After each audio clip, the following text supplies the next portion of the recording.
everybody, Steve from the Pinball Room here. I'm with Brian Madden from Fast Pinball, and we're here at the show, and wanted to go through and give you all a chance to kind of see what else is going on. You guys have been super gracious. I'm here part of their booth, showing off my pinball machines. I'm using all their awesome hardware. So maybe tell me a little bit about your role and kind of your background and how you got started with Fast. Yeah, certainly. Well, hello. First of all, I encourage everyone to make pinball machines. It's very awesome. So I'm Brian, and I actually got involved. So there's that Mission Pinball framework, which is that open source pinball software, which I originally created about 8 years ago. Now it's growing and growing, right? We've got Anthony, who's in our booth, who's done a lot of contributions on it. Jan, Quinn, dozens of other contributors. But I started in the software world, writing software to let people build their own pinball machines, like what you're using in your machine. Yep, I am. Loving it. And then, but I'm a tech writer. Is my job. That was my profession. And so I wrote all the documentation for NPF, and then Fast Pinball started evolving. I know you're talking to other folks in the company that can talk more about that. But making pinball there's a lot of steps and complicated. So I actually joined Fast Pinball sort of full time earlier this year as the guy who's writing the documentation. So like wiring guides, our protocol reference, diagrams, how-tos, tutorials, all that kind of stuff. So my sort of like passion, I guess, in the pinball world is to do everything I can to help get more pinball in the world. So the better I can help explain how the stuff works and how-to guides, that allows, and there's 16 machines here of people writing stuff. Like, that's what I love doing, man. Yeah, no, that's awesome, man. Yeah, your contribution cannot be like overstated. It's been huge. I'm using it, loving it. I'm still trying to figure it all out. I'm still trying to understand NPF, but it's been great. I've loved using it. Let's see, what else you guys have going on for this show? You guys are going to be doing a talk here in a little bit. Any sneak peeks? This will come out, of course, hours afterwards. What do you guys got? Any fun announcements going on that we can share? Well, I'll tell you what. We, at Texas Pinball Festival a couple months ago, we laid out our plans for the whole year, and we talked about our new controller platform, our retro platform. So we talked about a lot of stuff in Texas, but we had to fly there, so we couldn't take a lot of stuff. Fast Pinball, we are a Pacific Northwest-based company. This is a show in Tacoma, Washington, so we're all local here, which is why we have so many machines. So we have machines running our retro boards that can emulate the existing 1.0 or original game code. We're showing conversion kits where people are writing original games based on existing hardware. So like the Funhouse Rudy's Nightmare, Tales of Arabian Nights, Tales Revisited, there's a New Good Gophers. James Cardona did it. I forget the name of the game. It's adds an LCD and all sorts of things into it. We've got our first commercial machine here. So Haggis Pinball out of Australia with their Fathom. We've got one of the engineering samples here in our booth, and that's using the Fast platform. We have, a bunch of homebrew machines. Your machine is here. Brian Cox has stuff. Anthony's got 4 machines. We've got Brendan, who's a high school kid who built a machine. I mean, really, we're trying to make this as easy as possible. Steve, your machine's here. Mike Becker has a machine. Fight Club. Your Led Zeppelin with a Stairway. Obviously, everyone watching this knows Stairway to my favorite American pinball. We'll get it working. So really the thing about this show is showing everything we've been talking about. Like now, pinball's about being real, right? It's about like putting your hands on a physical machine, a box of blinking lights, and like moving it around, right? You cannot have that same experience on an iPad. Yeah. And so everything we are doing and showing here at the show is just showing, like for real, what we've been talking about and working on, not just for the past few months, but really for the past few years, as we've been kind of like all like hunkered down during COVID. Let's see. Tell us a little bit more about Brian the Man. You've been, obviously, you said you're a tech writer. You've done a lot with software and all in the past. We were talking the other day. You're also big into biking and Ironmans and triathlons. You're doing all sorts of, staying in way better shape than I am. Do you hail from here originally? Like, tell us a little more about your background, about yourself. Yeah, thanks. Well, first of all, I don't have any kids, so that frees up the schedule a little bit. I grew up in Ohio, OH, and kind of traveled around a lot. I sort of fell into a tech career, and I spent 28 years in the IT world, and I spent a lot of time writing and have written books before and like blogs and that kind of stuff. And like a lot of us, pinball, I remember loving pinball as a kid. It's mechanical, it's interesting. I tried to build a pinball machine in high school. I've got some photos of that actually, but I never got it like working because this is back in the early 90s. Like, how do you even wire it? Like, how does that even work? Yeah. I had GW Basic, and like a parallel port. I had no idea what to do. So I basically built a box that didn't do anything. And then, about 10 years ago or so, I just thinking about pinball, I kind of Googled to see, like, oh my gosh, there's people that build their own pinball machines. And I was like hooked instantly, dove into that community, learned software. I never was a real programmer until I got into pinball, and I learned programming so I could do pinball. Like a lot of us do, right? We learn woodworking, we learn 3D printing, we learn metal bending, we learn all these things. And the thing about building pinball, which I really love, like I'm interested in how stuff works, right? Like my whole story, I want to know how everything works, and I've experienced, like I took like 10 or 15 hours of flight lessons. I didn't really want to become a pilot. I wanted to like learn how airplanes worked. And like after 10 hours, I'm like, oh, that's cool. I know that now. So with pinball, you know, how like there's so many different skills that are involved, right? So we taught like storytelling, lighting design, electrical engineering, mechanical engineering, you know, audio, sound design, video editing, printing, arts, software. Like there's so much into it, and it's just like it just scratches every itch. And so to me, I've always sort of been that sort of person. As I said, I worked in an IT career for 28 years, and I've always had that fantasy of like the next phase of your career. We talk about seasons of careers, right? Like I've done my career arc. I've done a lot of stuff. I'm very proud of my IT career, but like the time was right, and I'm well into my 40s now, and it's like, man, if I'm gonna quit my like first career and like do pinball as a thing, I need to do it. And so I pulled the trigger earlier this year, and you know, all of us at FAST have been like working with Fast Pinball kind of as like a side business, and we all decided like, hey, if we all sort of focused on Fast Pinball as our primary energy, like in our day jobs, I think we can do some really great stuff and help a lot of people build cool things. And so I made that move earlier this year, and like now my business card says Fast Pinball, not IT guy. It's really, really cool. That's awesome, Brian. I can tell you, I cannot be happier. I know lots of us in the FAST community have been excited to have you jumping in full bore with everybody else. I'm super excited to see where everything goes. I know, like, many of you have asked, like, what board set am I using? Why am I using FAST versus other ones? And for me, honestly, it was kind of a toss-up. Like, do I use P-Rock? Do I use FAST? That's kind of back and forth. I didn't really know the difference. One of the things that really hooked me, I'll talk with Aaron more about this, is you guys had a simple little starter pack. Like, oh, there's kind of everything I need to get started. Okay, I'll jump in. There's the Slack community. And I was a little like back and forth, like, is this really going to have legs? Is it going to keep going? Will it be abandoned in 5 years? But man, I think I got in at just the right time, because I've just seen it accelerate and get busier and busier and more active, and we're having more and more stuff going on. And now you and Eli and everybody jumping in, like, I'm so happy with the decision I made. The boards have been like amazing to work with, and yeah, I can't speak more highly about you guys and everything you're doing, and all your contributions, Brian, for FAST with MPF. I'm also relying heavily on that. Like, seriously, like you said, like, I'm also a kid from the 70s, right? I'm in my 40s, and yeah, I got into pinball, my first machine, like 12, 13 years ago, and people were doing it, but like, I don't think I would have been able to do it without all the foundation you guys were building during those years that now is ready for us to jump in. That's why I tell you all, like, if you want to build a machine, like, just get off your butt and go do it. It can take a lot of time. It's consuming. It's a real effort, but like, it's doable. You don't have to master all those areas. You can get in and do it. And yeah, anyway, so just thank you everything you've been doing. Thank you for taking some time to talk with us today. Yeah.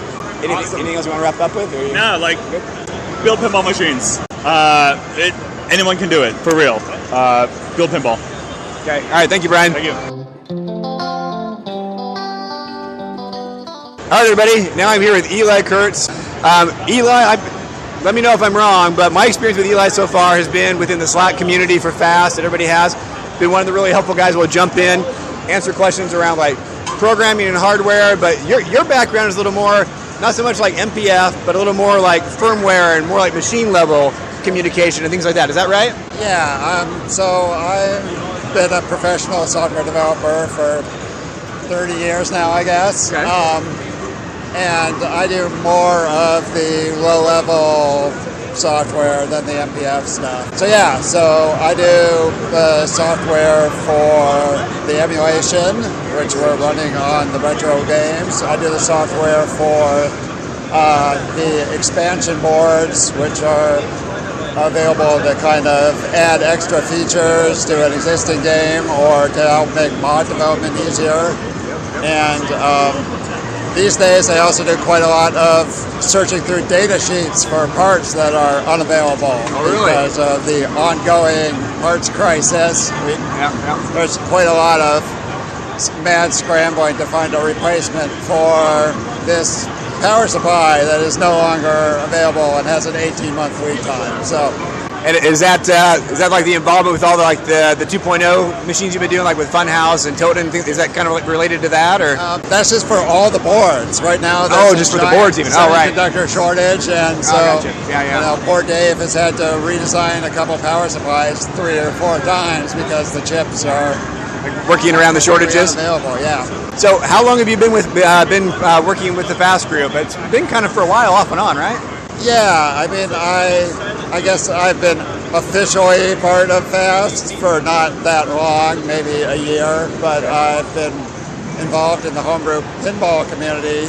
Since it was a Usenet spin-off from Rec Games Pinball.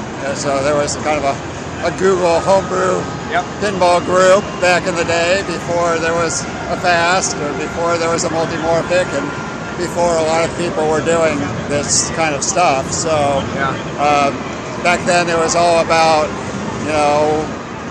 building your own boards and, hacking Williams boards and stuff like that. So we've come a long way. Yeah, definitely. You guys come a long way. Wow, that's awesome. It predates me quite a ways, and even my experience with pinball. I got my first machine back in like 2007, and you were well deep in this stuff already by then, right? So, tell us a little more about Eli. Where are you from? Are you out here from the Northwest also? Or grew up here in the Northwest in Olympia.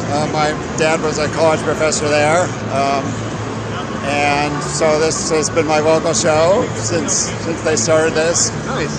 10 years ago or whenever it was. It used to be in Seattle for a few years. Yeah. What do you do when you're not doing fast pinball firmware code and all that? What else makes you tick? These days, not much. Let's see. I do a lot of read. I do some hobbyist video game development. Nothing too exciting. Middle-aged guy stuff. Same as always, right? Yep. Any words of advice or anything you'd tell anybody else who's been watching the videos, been familiar with homebrew and thinking maybe I'll dive in? Any words of wisdom? Like I said, it's getting easier all the time, so there's no better time to start than now. Don't have to have a lot of experience, because there are a lot of people who can help you out with stuff. Pointing to myself saying, no experience. If I can do this, anybody can do this. And I mean, it's not proven if I can do it yet. I'm still trying, but making good progress with all the help. So, all right, Eli, thank you so much. Appreciate you taking some time to talk with us. And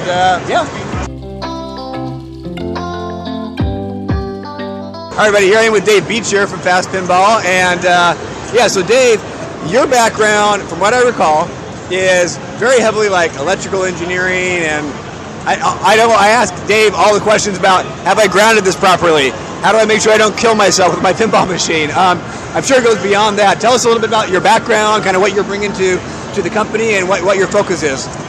My actual degree is in industrial electronics, so that's kind of big heavy duty stuff, power plants, generation, but I never got to do anything with that damn degree.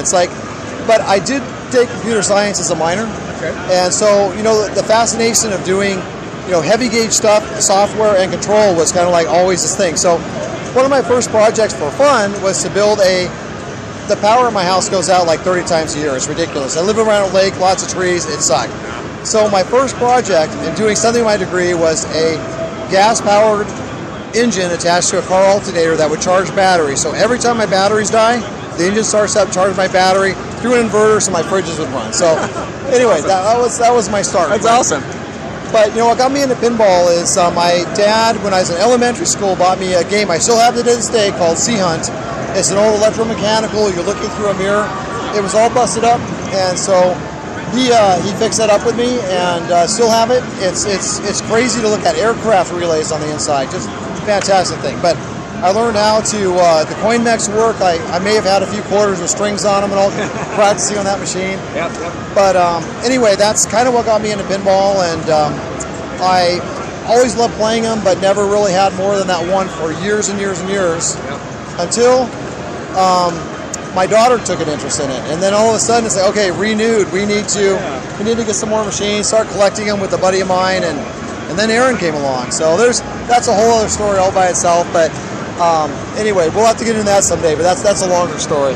Yeah. So Sea Hunt. I don't think I know that one. There's a lot of older ones that I'm not familiar with. That sounds cool though. I mean, made by Aller Leisure, and it's the funny thing is, I think this was a game. There was 2 games, Spooksville and Sea Hunt.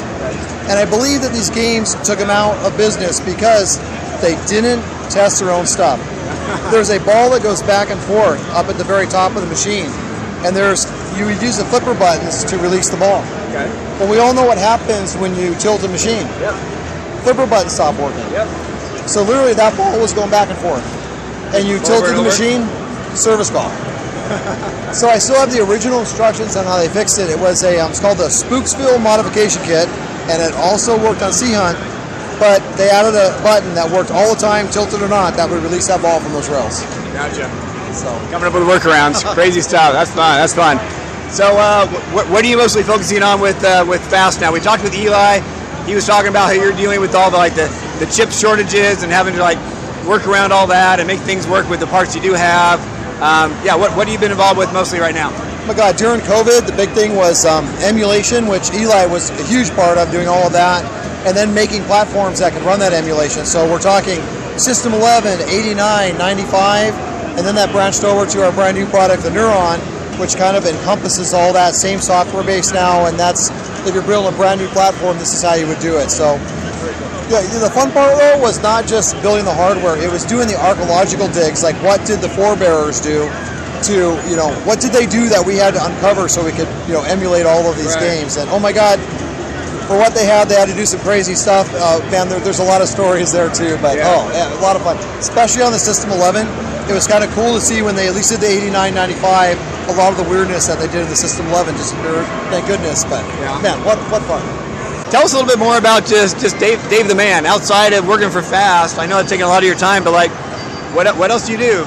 Where are you from? Are you from here in the Northwest also, like most of the rest of the crew? Or pretty much. I mean, I was born in California, a place called Granada Hills, and spent up until almost middle high school, which that's rough, moving from high school from there to Washington, but been here, ever since 1979. So it's been a lot of years. I love it here. I'm in Redmond, Aaron's in Gig Harbor.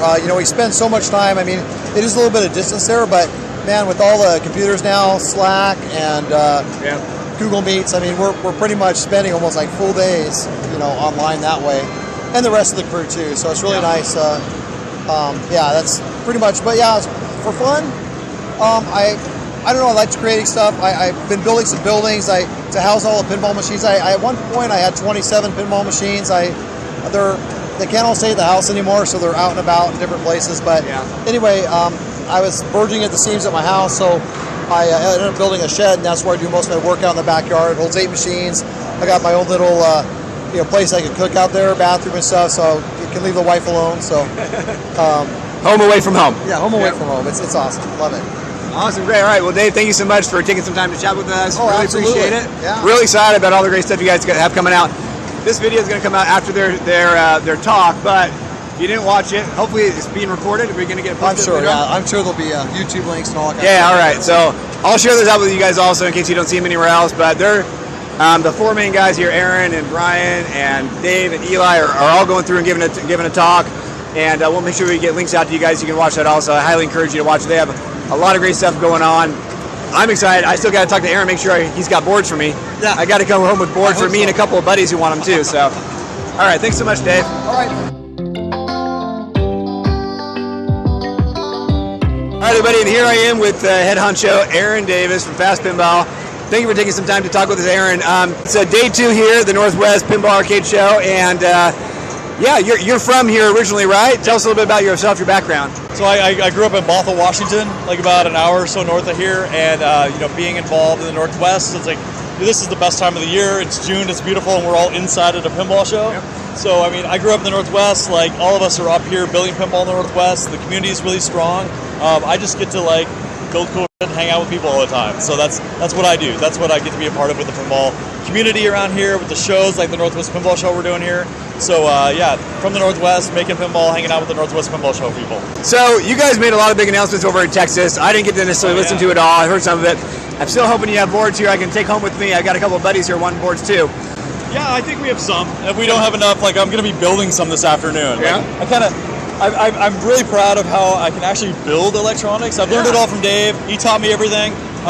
But it's kind of funny because when you look at the range of Fast Pinball between Dave and Eli and Brian and me. I'm definitely more of the sales spectrum, so it's like I do want to show that, like, Dave's taught me how to build this stuff, and it's very satisfying to sit down, build some boards, show people that like SMT work is not as hard as everybody thinks it is. Just get the right tools. It's like basically a fine-tip hairdryer pointed at some fine-tube things under a microscope, and it's a reason to buy some new tools, some stuff that you can actually show off to somebody. Sure, like washing it in the sink after you finish it, be like, I built this and it works. That's pretty satisfying. That is, it's totally satisfying. That's awesome. That's what I think most of us like about the idea of building pinball, right? It's, you're building something with your hands and like, look, it works. Yes. It works. And I mean, I've done software for so long that like you'll spend hours and hours and hours, and when you go home, it's like you have nothing to show for it. You've been refactoring database code or whatever it is. But now it's like the idea to build something. I always talk about how like when you get to the point to where you can go and like show your spouse, significant other, whatever, like I made this, like that's a major milestone. It's like, well, that's what you've been tinkering with in the garage for like 3 days. And so there's definitely a satisfying point when others can see and hold what you've done. And pinball has that like built into it, because you can even take it further to be like, I built this, I made this, and now you're playing it. And now they're telling somebody else that like, you built a pinball machine. Like I was at Steve's house playing a game he built.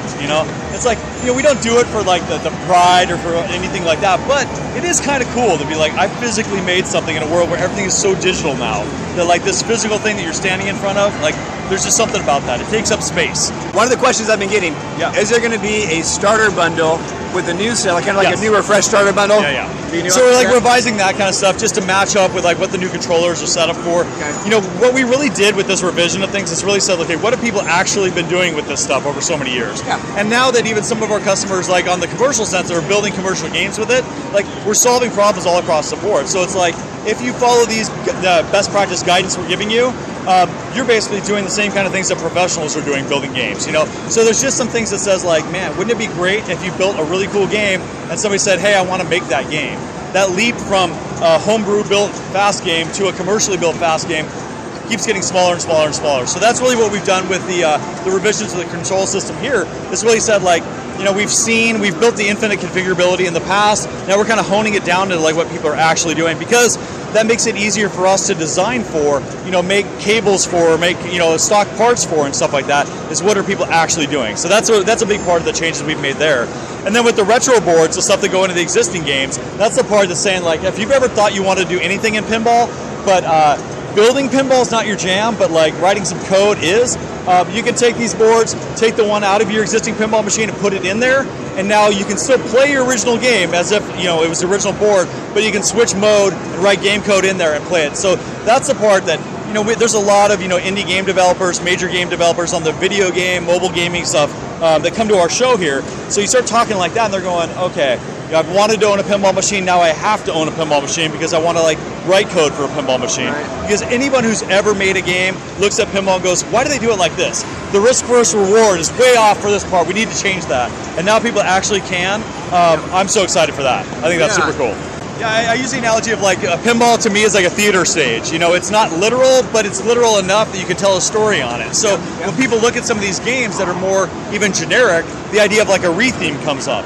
There's people who look at games like No Fear, for example, where it's like a theme that doesn't mean anything to anybody anymore. So the idea of like, wow, if I could get a cheap one and change the artwork on it, those shots mean a lot. I can tell a new story on that stage. That's super cool too. And I think that then that leap from writing new code on that existing playfield is much smaller. And then if they go and build a homebrew that incorporates that layout but maybe changes a few things, that's the kind of thing that like that leap from what they know works and feels good and then adds what they want is much smaller then. So a lot of cool ways to get there. Yeah, absolutely. Yeah, I love everything you guys are doing. Really excited. Me too.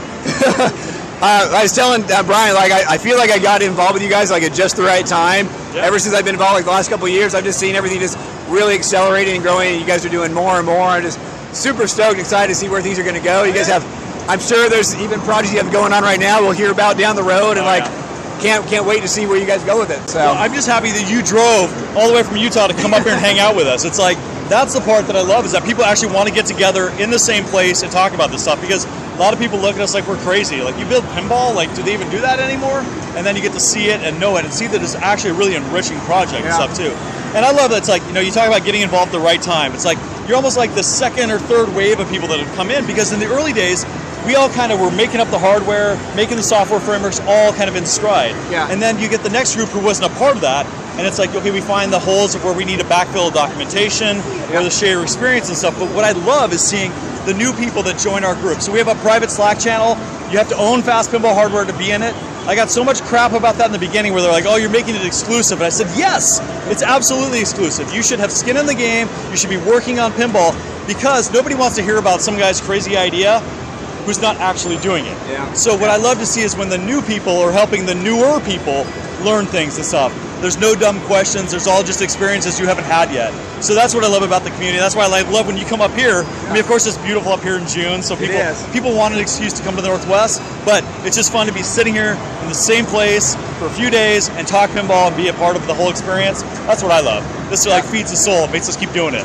It does. It totally does. And yeah, Dan, I told you guys about that Slack channel before. You mentioned it. Yeah. It is so helpful. Everybody is so nice, and it is. It's like our own little family a little bit. And doing all the videos and stuff you do, like, it's fantastic. Like, I mean, thank you. I'll be all distracted doing something else. Somebody like, yeah, I saw a great video on your stuff. I'm like, who made this video? And I'm like, oh, you made another one. And I love seeing what people do with our stuff that is like independent of us. It's like it grows organically. You're sharing your experience with it, and I think what's great about that is your experience going from zero to pinball machine.